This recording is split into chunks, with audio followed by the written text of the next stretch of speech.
Hello বন্ধুরা, তোমরা সবাই কেমন আছো? আশা করি ভালো আছো। আমি কল্পনা। আজকে রান্না করব ওলকপি দিয়ে মাছ দিয়ে।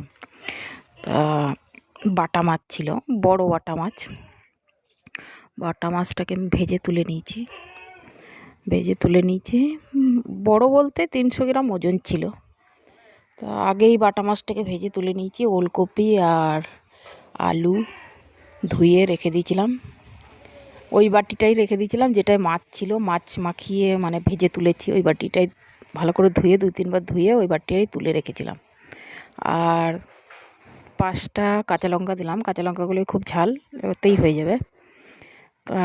আর কোনো মশলা দেবো না এতে। আমি নুন হলুদ পরিমাণ মতন দিয়ে ভালো করে কষাবো, ঢাকা দিয়ে কষিয়ে নেব।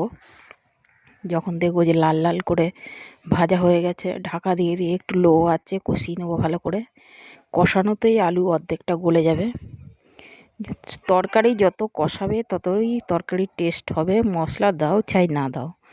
আমি তো মশলা খাই না, খুব কম, মানে ফাংসতে যদি একটু মশলা ব্যবহার করি, আর না হলে সাদা মাটা রান্নাই করি, কেননা মশলা খাওয়া বারণ আছে ডাক্তারের।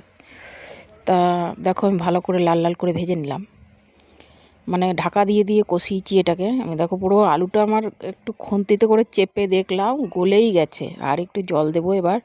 জল দিয়ে মাছটাকে দেবো, দিয়ে ভালো করে ফুটিয়ে নামানোর সময় ওই একটাই সিক্রেট মশলা আমার, ধনে জিরে ভেজে গুঁড়ো করে রেখে দিই কৌটাতে, ওইটাই আমি নামানোর সময় দিই।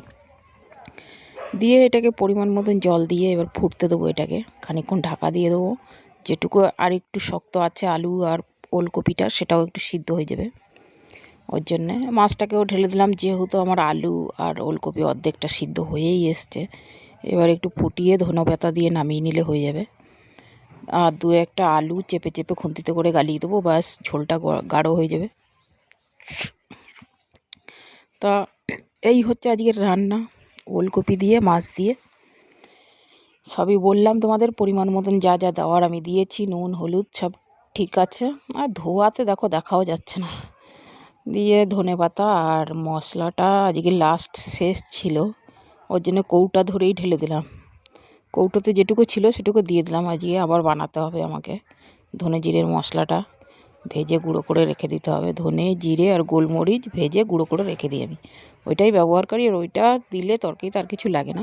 বন্ধুরা, আমার রান্নাগুলো কেমন লাগে অবশ্যই কমেন্ট করে জানাবে, পাশে থাকবে একটু।